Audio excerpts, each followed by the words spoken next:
So we're going to reflect over six lessons and things that we've learned from this time that I believe that all of you can apply and we can learn from. But I really feel like this is such a special opportunity. I just don't want us to miss that. Hello and welcome to the Remarkable CEO Podcast, a show dedicated to chiropractors who want to transform their job into a business so that they can have a remarkable practice as part of a remarkable life, not instead of one. With your hosts, Dr. Pete Camiolo and Dr. Stephen Franson. Welcome back to another episode of the Remarkable CEO Podcast. I'm Dr. Pete Camiolo. And I'm Dr. Stephen Franson. And it's an absolute honor to be with you all today. We were just chatting before this recording today about two things. Number one, just how our careers and throughout our careers, just the amazing stories that we have from being in the trenches and how amazing it is to be a chiropractor and just the lessons that we learn and all of the wins that we've experienced and how valuable it is when you go and you look at your history. So many of you, when you look back over your history of your chiropractic career, some of your career is short, some of it's long, but when you look back over your history, think about all the things that you've learned, right? Think about all the lessons, think about all the wins, think about all of that. And that is really the foundation of what we want to talk about here today, which is our theme is, what did we win and what did we learn from this COVID-19?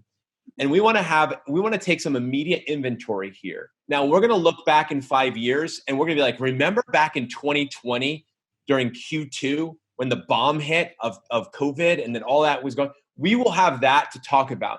And there's value to going back years, but the value of being able to have an immediate assessment of what we've just been through is absolutely critical.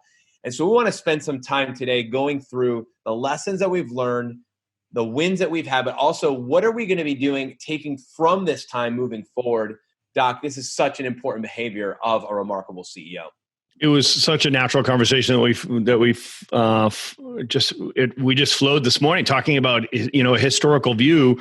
I said something, I don't know, about the dark room and, and just developing x-rays. I mean, thinking back to the day, going back 20 years before, we bought our first of several digital x-ray units for our clinic in Boston. And, just exchanging those horror stories / just great memories of just spending time in the darkroom and, just something simple like that, we just look back and we learn and from where we've been, and it's just so, it's so telling when you listen to, the overlap of our histories and we're, how, it shaped our work ethic, right? It shaped our worldview, right? And it shaped who we are now as leaders. And those days were just so critically important. I had such an awesome conversation last night with my kids. I've got, teenage kids, and can you imagine like being teenagers? I know you got 5 kids. My kids are a bit ahead of yours, but I'm telling you right now, having conversations with teenage kids, this has been a crazy time, right? So we're just literally assessing what's happening right now, with the COVID situation, the murder hornets, the Black Lives Matter. I mean, right now you've got some kids who are sitting around just, their worldview is being shaped amid all this. And we had this really awesome conversation about, teaching them how to become critical thinkers. At the dinner table, Camille and I, we're really careful not to tell our children what to think or how to think, but to think, right? So we want to create thinkers. And our parenting style is prepare the child for the path, not the path for the child. And, we had this conversation around the difference between intelligence, knowledge, and wisdom last night because they were asking me my position on these things. And I'm just being really careful to make sure that they understand the frame in which how we arrive, at our positions on these things. So it was just such an awesome conversation. And it inspired the conversation we're going to have today, which is assessing, right? Yeah. So as CEOs, we have this algorithm that we use for productivity where it's plan, prepare, execute, and assess. And, this as an owner operator, historically, we know what happens is we plan, we prepare, we execute, we assess. And as we execute well, we get busier. And as we get busier and busier and busier, as the owner operator, you're head down, bum up, delivering the work, execution. So that starts to, sort of edge out the planning and the preparing and the assessing. Next thing you know, you're just inebriated with busyness because you're spending all your time executing, right? So as a CEO, CEOs don't have that luxury, right? So the part of the ascension of going from owner operator to CEO is the skill set of assessment, right? And what we recognize is that as a CEO, the plan, prepare, execute, assess is actually linked directly to the next iteration of plan, prepare, execute, assess. So the assessing informs that next iteration of planning and preparing. So, it's really, truly, as a CEO, it's assess, plan, prepare, execute, assess in this infinite upward spiral. So, that's what we're going to do today. We're going to look over our shoulders while this is all fresh and new and take a look at what did we learn in this post-COVID world of craziness, this catastrophe. This is so good, and I love the framing that we've laid out. The productivity equation is really what we call it, the 4 steps of the productivity equation. This applies in any business. This applies in your home, right? When I sit down and meet with my children and they prepare for, let's say, a soccer match, right? It's plan, prepare, execute, assess, right? So this applies all across the board in any area of your life. So we're all CEOs of our own lives. Like we all have responsibility. And I love that you're framing about your children. It's like preparing them, for the path, not preparing the path. It's setting them up. And you shared this with me. And this has been something that my wife and I have truly embraced is we're raising adults, not children. The problem is boss baby, right? That's the problem. If we've got a bunch of babies as bosses, that's a problem. We need to raise adults. And I love that framework. And I appreciate you for saying that to me because that really changed just a little bit of framing for, okay, how do I approach, my children? Well, this same framework should have, a lot of us look at our practices like babies. I don't know about you, but my wife, she always was like, don't put like your business like in the same frame as like our children or family. I'm like, no, I'm not putting it in the same. I'm calling it like that because it requires so much attention and it needs discipline. It needs nurturing. It needs leadership. It needs all of it. Like it needs it all. So it is like because it's it needs to be kept alive. Like, and I don't want it to have failure to thrive syndrome and all these other conditions that can happen to children. So I know like there's a sensitivity around our businesses. And I love the framing, Doc, of the dark room when we started talking about our days in the dark room, with our films. And what's interesting? Like that frame, that metaphor is perfect for the COVID situation because it's kind of been like a dark room. It's been a dark time. And the question is, what did you do, Doc, when you were in the dark room? Because what Doc Franson and I were talking about is what we did during our time in the dark room and the value of that time. And I remember with my associate doctors and interns that used to come in, and when I started to delegate that over to other people, I would teach them how to maximize the time in the dark room. Do not waste the minutes that you have in that room. Do not waste them. I used to have that little red light that you need to have in there because needed lighting, but the red light. So I used to have on the wall affirmations and prayers and just stories on the wall. And I would say, when you're in there and you have that like couple seconds or minute or whatever, I want you to read these things. I want you to study these things. I want you to, recite these things when you're in there because there's value. And every time I would step out of that room, I was actually vibrating at a higher frequency of state when I would go back with that patient. Because a lot of times for me, it would actually happen during, let's say, a day one, and I would come out of that room and I would make recommendations right out of that for the next step. So I had to be vibrating at such a level of frequency and focus. I couldn't come out like smelling chemicals and a little bit high and a little bit like disenfranchised because I just had to do this task that I don't like to do. No, I had to come out of there like ready to go. Well, guess what? That metaphor applies exactly to this. Don't come out of COVID a little bit high from the fumes, a little bit disenfranchised from the situation. Yeah, it's not maybe your favorite task. It may not have been their favorite season that we've all been through. But you know what? For me, it was those seasons and those challenging times that shaped me. It was those things that actually formed in me character and capacity to grow to the next level.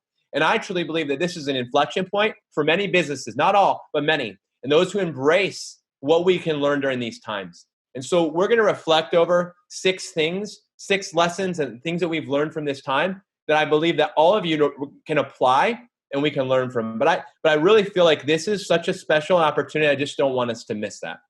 Yeah, I'm hoping that this is not. I'm hoping that the docs listening to this right now are not missing this, because they might be like, "Darkroom, what are you guys talking about? Don't you guys have digital?" It's like, yeah, we had digital. I mean, my second and third digital, my extra units were digital. My first one, it was chemicals, man. It was plain film, and we were laughing because it was like we were moving so fast, seeing hundreds of patients a day, like you were. And it was the one time of the day when you were forced to slow down. You were forced to go in a dark room. I mean, my red light broke probably 5 years in and we never replaced it. So we were literally like in pitch black and you had nothing to do in there. But think, you had 6 minutes. You had 5 minutes and 45 seconds is exactly how much you had. And it was God's way of just slowing it down, man. It was slowing down to speed up. I'll tell you what, I felt like in practice, I was trying to get 10 pounds of shit in a 5-pound bag at all times for 15 years. I could not have been moving faster, Dr. Pete, and I know you know exactly what I mean. It was full-on intensity, always present time conscious, one human being at a time, committed to delivering clinical excellence, committed to shifting and changing belief systems. I mean, literally could not have been going faster or harder for 15 years. And the only reprieve I had was in that terrible dark room, until I, like you, delegated it to my associate doctor. So I love this metaphor. The COVID crisis, this catastrophe that we're all coming out of the dark room. And it was just God just slowing us down, right? This is like slow down to speed up. And I want to make sure that we use this episode to talk about, let's not lose what we've learned, right? So, it's win or learn. Where did we win? What did we learn? We're coming out of this COVID darkness back into the light. And guys, we all know the truth here. It's time for expansion. Like, the adults are taking back over here. We're going to say, okay, so let the authorities step aside. Let's get back to creating our businesses. Let's get back to creating our remarkable practices, our remarkable life. Let's take back control and influence. It's time for expansion. So as we step forward and we plan and we prepare to execute an expansion, let's make sure we start with assessing. Let's look over our shoulder and let's talk about the 6 things that we've learned coming out of it. And I'd like to just kind of go back and forth with you, Pete. I jotted down some notes. I know you did. So I'm going to kick us off with, the first thing that I saw. And it's just, what I want people to understand, that this is just not theory or just not a good idea. We have eyes into hundreds of chiropractic practices around the world, right? So this isn't the Steve and Pete show where we're coming up with things, hey, I'm going to pontificate up here for a while. What I'm telling you is we've gotten to see real time over the last 70 days, how have these practices been doing? Like, how are they behaving? What's their experience like? What are their outcomes like? And, ultimately, the doctors that were following our Phoenix plan, that have been following a Phoenix plan, they have done spectacularly, which we're super proud of them for. We appreciate the trust. What a privilege to lead during this wartime situation. But I'll tell you what, there are really clear behaviors and this telling characteristics of these practices, and we want to share them with you guys. So if you're a note taker, this is the stuff you want to be writing down right now, because here's what I know. This won't be our last wartime scenario, right? There will be another crisis. There will be another catastrophe in the future, right? So let's learn from this. What did we take away from it? So first and foremost, what we saw was the practices that knew what their product was going into this, they thrived through this, right? Because at the end of the day, there was no product confusion. The doctors had absolutely no, this is the value that we deliver in our community. This is why I'm here seeing patients. This is why my patients should be here. And they had a really clear foundation that they stood firmly upon, that this is the value of what we deliver in our practice. And not only did they know it, their teams knew it, and they had already conveyed that into their patient base. So there was no lack of clarity. There was no lack of certainty. There was no lack of conviction around exactly what was happening in that practice. And the reason that people would not come into the practice actually became the exact reason why people should be in the practice, right? So at the end of the day, the patients who understood the purpose of the practice, the purpose of chiropractic, the purpose of getting adjusted regularly to make sure that you were the strong host, not the weak host, it became the reason that you actually came into the chiropractic office and not the reason you wouldn't come for your adjustment. Yeah, it's so good. It's so good, and that leads perfectly into the second lesson, which is patient education. What we have seen historically, Doc, in these practices, and again, this is such a sensitive subject for us to cover because it's such an honor to be able to have access and visibility into so many businesses and practices, and so that's a privilege for me. It's a privilege to be able to come alongside of hundreds of docs and their offices and have visibility, detail intimacy and visibility into hundreds of them. And it's a great privilege. But what we have seen across the board is the importance of patient education. And the phrase that I'm came up with, and this is something I used in my practice, which is it's continuing education. That's the difference. It's the practices that succeeded at the highest level. They have continuing education.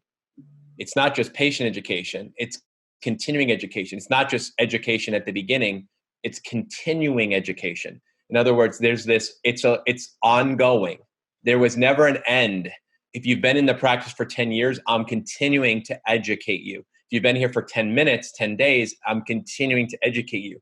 And that the practices that have been able to truly weather this storm, everyone was affected. That's the thing. Every single clinic, regardless of how great their continuing or patient education was affected. Not one came out unscathed, not one.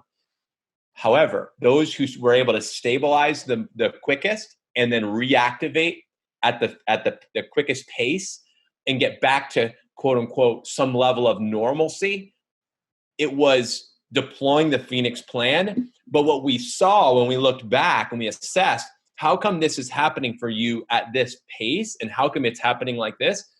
It goes back to that patient education.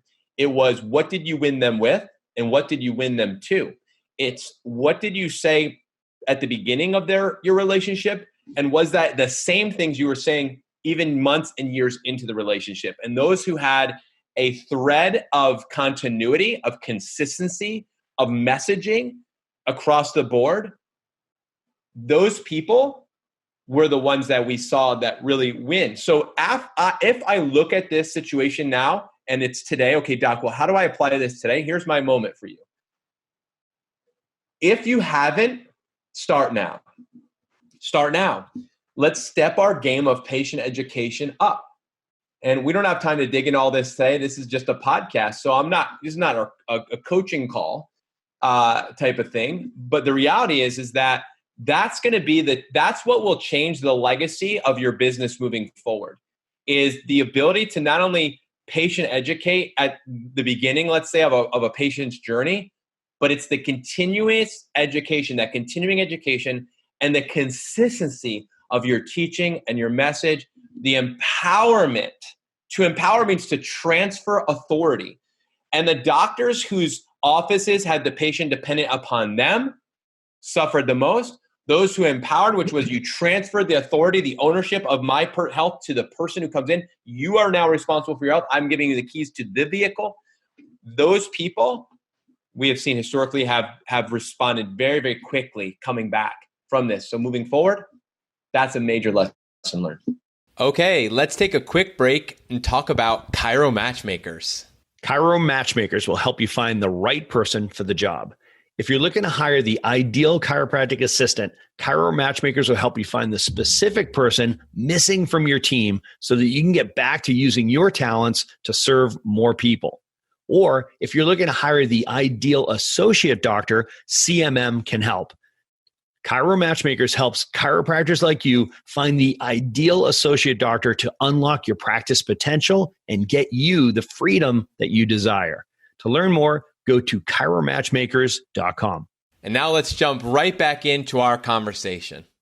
Yeah, the key to great patient education is consistency, right? So number one, it's consistent with what you believe to be true, right? So you should be talking about what you know about. In other words, what do you truly believe? It has to be genuine and authentic. That's what you should be educating your patients around. Otherwise, patients have a really good bullshit meter. So make sure that you yourself, you are teaching what you believe, right?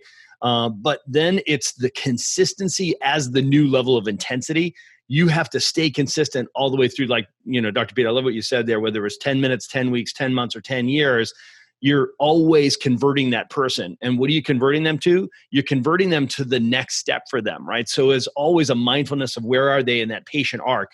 Are they walking in the door as a seeker, and you convert them from a seeker and they begin care and they become a believer? Though we call them believers because they don't understand anything. They just believe you. They believe you're going to help them get what they want.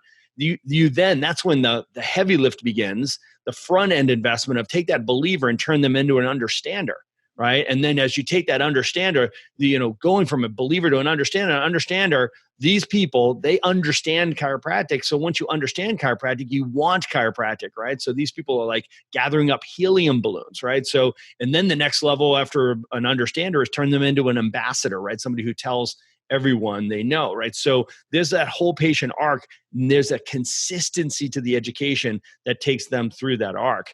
Now, this is part of the relationship. So this is my point here is the third common characteristic or trait that we see with these practices that have been really successful is the relationship that they established with their patients, right? So what is your positioning with your patients? What is the relationship you have with them? Are you their doctor? Are you their adjuster? Are you the person that delivers their adjustments, right? Are you their boss? Are you the authority? Are you just the person that they listen to based on your authority? Or how about with your team? Are you their boss or are you their manager? Like, look into the relationships that you have in the business right now. So, ultimately what I know is that with every team member, you're going to have the opportunity to choose one of three relationships with them. Are you going to be their boss? Or are you going to be their friend? Or are you going to be their leader, right? So at the end of the day, of course, you want to be their leader, right? So none of us want to be a boss and none of us want to be a manager, and you don't need another friend. That's a terrible place to lead from. Same thing with the patients. You got to make up your mind with them. What is your role? Are you going to be the adjuster? Are you going to be the person that just delivers adjustments? Or are you going to become their chiropractor? Or are you going to become all the way to their health coach, right? And Dr. Pete, we talk about that ascension in that relationship, right? If you're the person, if you're the doctor who you happen to be the person that delivers the adjustment, which of course is an incredibly honorable role. If you are the adjuster, you're the person that delivers the adjuster. That's one level. But if you become that person that not only delivers their adjustments, but you actually shift their paradigm through patient education, you change the way people think, you change them from outside in to inside out, you go from being the adjuster to the chiropractor, right? So, and then there's one more level you can go when you are the chiropractor who actually holds people accountable to them doing the things that they need to do and stop doing the things they need to do to stop doing to get the results that they want, and you become their health coach. That's next level. So what is the relationship that you have with your team? What is the relationship that you have with your patients? Certainly determines how your practice weathered the storm of COVID, right? So what I know to be true is the understanders, if you're collecting ideal patients and creating understanders in your practice, they were a lot easier to stabilize and definitely a lot easier to reactivate if they went missing in action during this COVID catastrophe. Yeah, I mean, I love this subject matter, and it's actually an integral part of our systems. And if you're listening to this this podcast and you're really enjoying what you're hearing, I'm just going to go ahead and throw this out there. I mean, this is the type of framework that we teach in the Remarkable Practice. This is why our practices actually do so well. So if this is something that is something that would be supportive, help you and support you, reach out. Let us know how we can support you and help you in this, because this is an area I think where a lot of doctors, drop the ball. I mean, I get on calls with a lot of doctors who are not in their Remarkable Practice, and I know, Doc, you do the same. And so we talk, and this is an area where there's just a lot of let's call it gaps and opportunities. And so this is huge area is in the relationship side and really the leadership side. and leading a remarkable practice, a remarkable team. And so, yeah, Doc. Yeah, Pete, you just triggered my memory. I just talked to a doc last week who reached out to me to he was just struggling. He had heard our podcast and he had said, I'm really struggling through this COVID crisis because I've been exposed. And I'm like, okay, talk to me. He's like, I'm friends with my patients. He goes, that's the truth of it. He goes, I love my people. I've been loving on them. I've delivered excellent chiropractic. This is a principled chiropractor now. He's just like, he's like, I was, pretty successful when this thing hit. But what I realized straight away was, when everything was hunky dory and I was just friends with my patients, things were great. But as soon as the crap hit the fan, I was like trying to lead them. Then I went from being their friend to being their leader. And, next thing you know, everybody was like, no, you know what? I'll be back soon. Don't worry. I'll see you soon. And, don't worry, doc, I'll be back in there. And he goes, I've just realized right away that being friends with people is a terrible place to try to lead from. And it was such a blessing for him. This has been such a blessing for him because he didn't even need me to tell him what he needed to do. It's time for him to become the next level leader of, what's the next iteration of you as a leader? And it was super clear to him that it was time for him to make an ascension, because being friends with and being attached to whether your patients like you or not is a terrible place to lead from. And, ultimately, if you really want to reach your potential as far as the influence that you'll have and the impact you'll make in your career with your patients, is you've got to let go of the attachment of people liking you and make your objective that they trust you. Because if your patients trust you, then they'll follow your recommendations. And when people follow your recommendations, then they get the better health outcomes that they're looking for, and then they'll love you. So good, man. It reminds me of one of the things that we say about marketing. We say that marketing chiropractic is an act of kindness. And it reminds me of how that would extrapolate and apply to this. Leading your team, leading your patients is an act of kindness, right? So being the leader is the most kind thing you could do. A lot of times we want to build up that equity, that capital, the relationship equity and capital with people, because human beings are wired for connection. And that is absolutely ingrained inside of you to do that. However, once you're in this position, we have to move into a place of, we are leaders, and you are a leader, Doc, as you're listening to this. And so what are the gaps and the opportunities moving forward as we've learned lessons from COVID-19 and we now move into this next phase? How can we apply this? And I think that immediately speaks to point number 4, as far as the common traits or characteristics of practices that have been successful during this time, is reporting rhythms, systems, and meeting rhythms.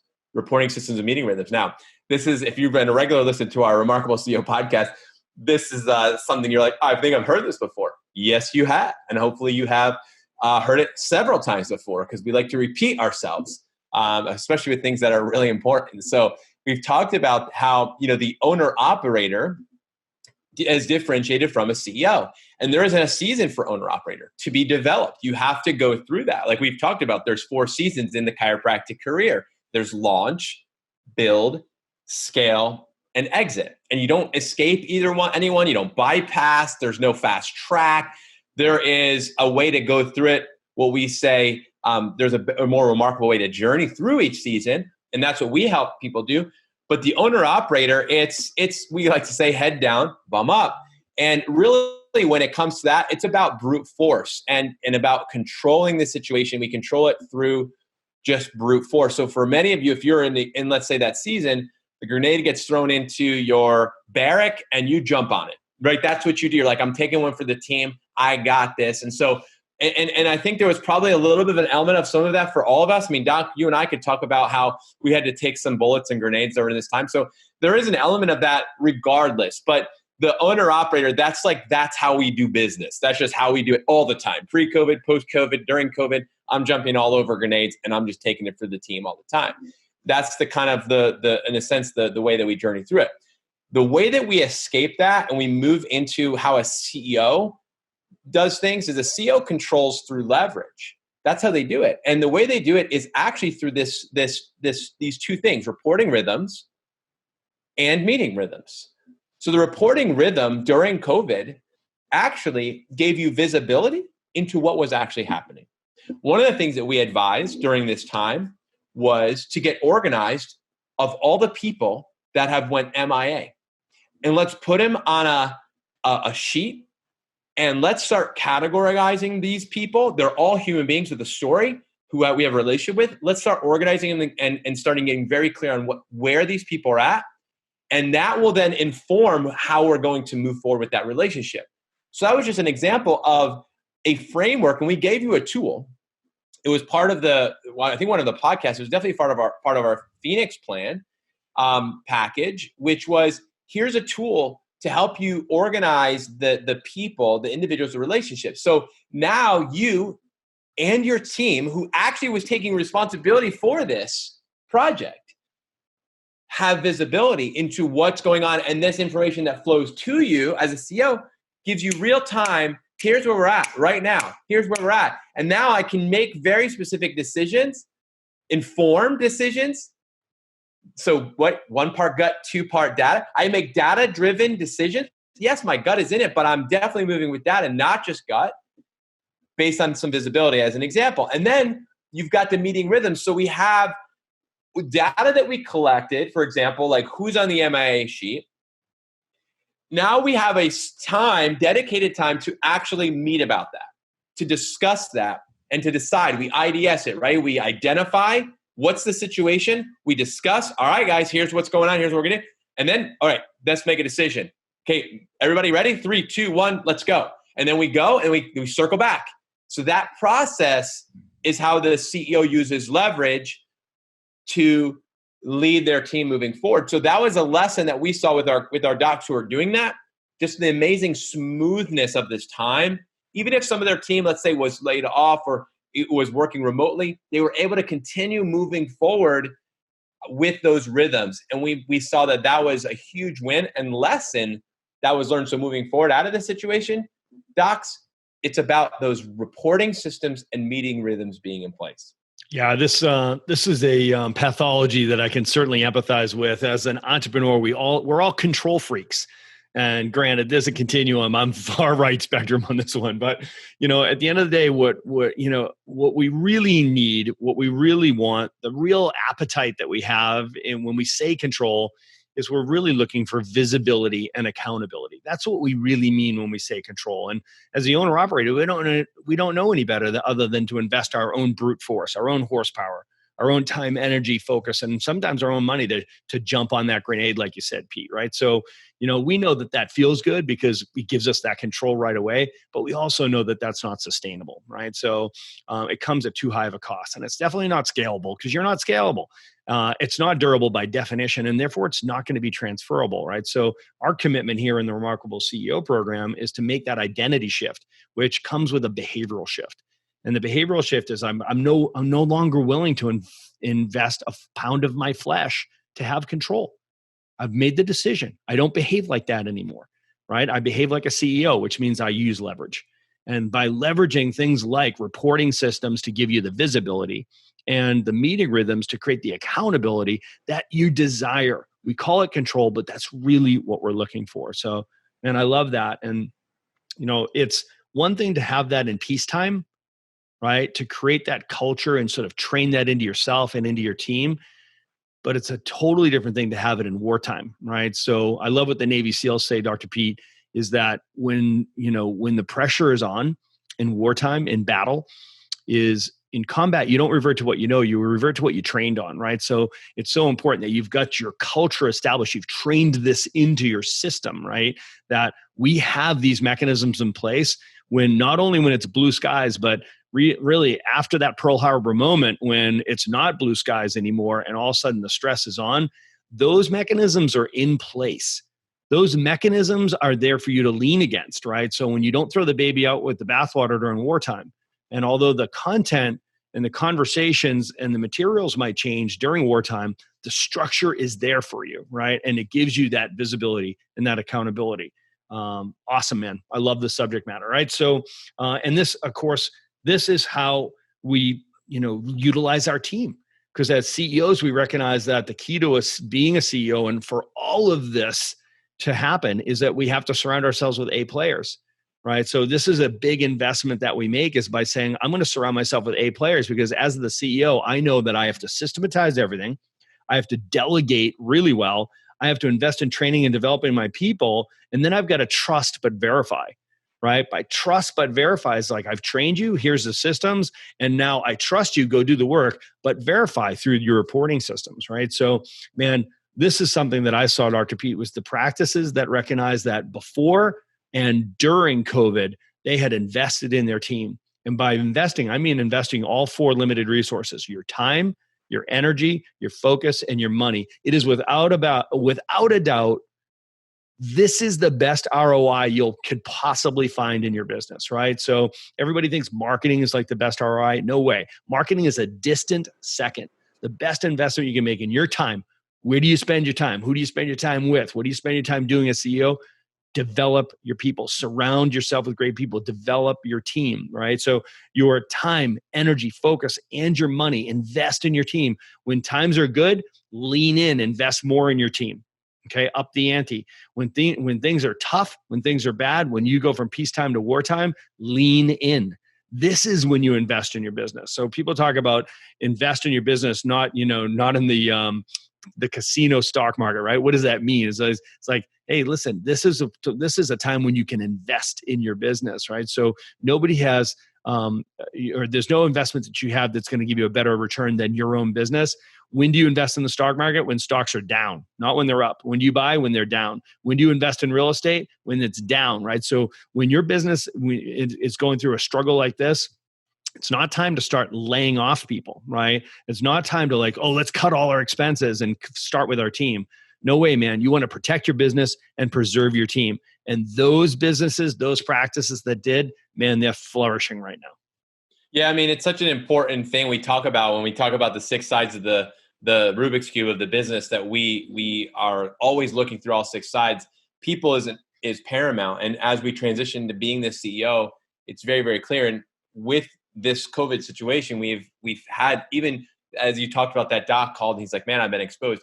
So have our teams. A lot of our teams have been exposed, and we're not going to get into A players and stuff like that today, but I think also this exposed who's on my team. I saw that a lot with clients that I work with, and there has to be some time to reevaluate. So even moving forward from this situation, assessing who is on my team, and are these the right people to take me to what's important next? Right? Is this the right people to bring us into the next? And that's a different conversation. Again, if you have any questions about that, we're happy to chat it down with you. But it's absolutely critical that we get this part right, get the people part right. And that leads into the last, which is that, there are certain things. We talk about skills, we talk about talent, we talk about heart, right? So skills, talent, and heart. And there's certain things that you can influence and change. And there's certain things I just pass on. And, one of those things is talent. We say people are born with talent, God-given talent. And we've all seen it. I mean, I've seen it in my own kids. I have 5 kids. I'm like, wow, you have a talent in this area. Wow, you have a talent in this area. A lot of times it's slightly different.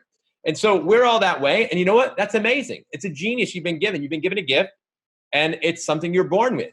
Some have high levels of talent, some medium, some low, some talent. You have one area, some it's like I have 5 areas. So you still need to decide where you're going to invest your talent. Here's the thing. Skills is different. We look at athletes, and we always make sports examples, or we always reference sports, but even the most talented, I don't know how many of you watched during this COVID situation. I think some people watched a little bit more TV, but they released the Last Dance series, which I absolutely loved, about Michael Jordan. Now, that guy was given a God-given talent. There's no question. He was born with a talent. But I'll tell you, what did we learn from watching that series? How hard he worked. He was committed to outworking because he knew he needed to develop his skills and keep performing at the highest level. He had to keep working on developing his skills. You know what that is? That's training. And that's what we talk about. The 6th thing we've taken away from this whole crisis is the importance and the significance and the magnitude of training. Training with your team. Heart, you either have the heart for what we do or you don't. No hard feelings. If you don't have the heart, it's not even worth talking. Just go find where your heart is and go that way, right? We have people on our team that have the heart for what we do. You need to have a heart for what you do. Heart for the people, heart for the mission, right? You need to have the talent to be able to do those things. And those things, you either have them or you don't got them. And yeah, they can be nurtured. They absolutely need to be cultivated. But the one thing that you need to work on, all of us in all ways, is training. And that's training on our skills and the skills of what we do. And so what we learned during this crisis, like you just said, Doc, was we don't revert back to what we know. We revert back to what we trained on. So we saw is that the teams of the businesses, of the doctors who have a culture of training,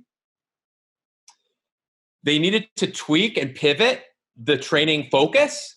But because the culture was established, it was almost seamless. Hey guys, we're going to pivot from training on this. Now we got to train on stabilization, reactivation, and we got to train on how to create cleanliness in this office now and how we're going to do that on a daily basis, that type of thing. So there was but because the culture was established, it wasn't a major lift. It was just a shift in focus. Now coming out of this, guess what we do? We just move right back into, okay, we're training again. We're continuing the training. We're going to pick up maybe quote unquote where we left off, but we now have a new way to focus on training because we've learned some things during these past 70 days, so to speak. So that the big takeaway was the culture of training and how important that is to continuing to win. You know, Jordan was committed to winning. That was it. He had one objective. I want to hold the trophy up at the end of the year. That's it. So what does it look like for you in 2020, guys? Here's the thing. We got almost half the year left. I don't know. I mean, so the reality is it's not over. And we've talked about in the Phoenix plan, and Doc, you've laid out in as we look at the rest of this year, as it's going to unfold, we have a great opportunity right now. I think for many of you, you can actually exceed what you originally set out to do in 2020 as far as your goals and objectives. I really see that for you. There's a great potential and opportunity for you. And I think a lot of it actually is going to be anchored back to you're embracing these 6 things we went through, but especially the training culture.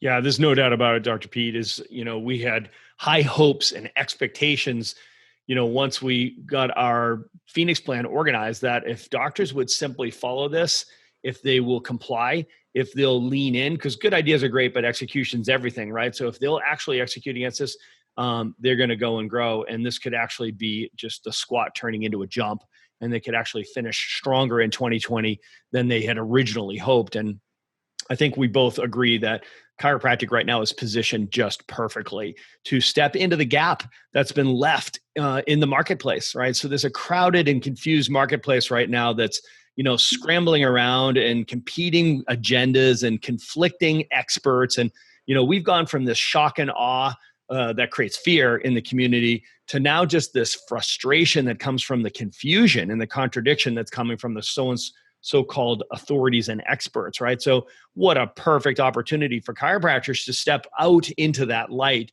to grab the mic, step into the spotlight as the cultural authority in what we call third-tier healthcare, right? So everybody's talking about, the first tier of healthcare, which is the treatment of disease, which is about keeping people from dying. Let's wait for people to get sick and we'll treat them and try to keep them from dying. Then there's the second tier of healthcare, which of course is the prevention of disease, which is what everybody's talking about now. Wash your hands, social distancing, no hugs and high fives, stay at home and hope and pray we're going to find the cure, right? Everyone's having those conversations, right? And frankly, I think that's creating more and more confusion. And I would suggest a false sense of security in our communities. Of course, all driven by the fear of there's going to be another virus coming to town, or there's going to be a resurgence of this virus, what have you, right? So there's a big gap that's left here because no one's having the third tier healthcare conversation, which is about the promotion of health. It's about changing the conversation from the strength of the virus to the strength of the host. And this is our blue ocean as chiropractors. We are the cultural authorities of what it means to be healthy and how to get healthy and how to stay healthy. And no one is having this conversation. So docs, I'm speaking to you right now. This is your opportunity. This is your opportunity. Every room that you step into and you stay focused, you stay in your lane and you talk about the promotion of health, you are the authority. No one in that room knows about that like you know it. You are the authority on this. So the beauty of this is you don't have to make them wrong to make you right. This is a total blue ocean. This is your lane. Stay in it. So docs, this is the time. It's time for expansion. We're now moving into mobilization, third stage of the Phoenix plan. The door has creeped open. There's light shining through the crack of the door. It's time to kick that door open and take this message to your community. It's time for you to step into your calling. Your community is desperately looking for what it is you do and what you know. The light is going to shine on you. They're going to hand you the mic, docs. The question is, is what are you going to say? Thanks for listening to this episode of the Remarkable CEO Podcast. Remember, what the world needs now is chiropractic, and what chiropractic needs now is more successful chiropractors. If you like this podcast, please subscribe, share with a friend, and leave us a review.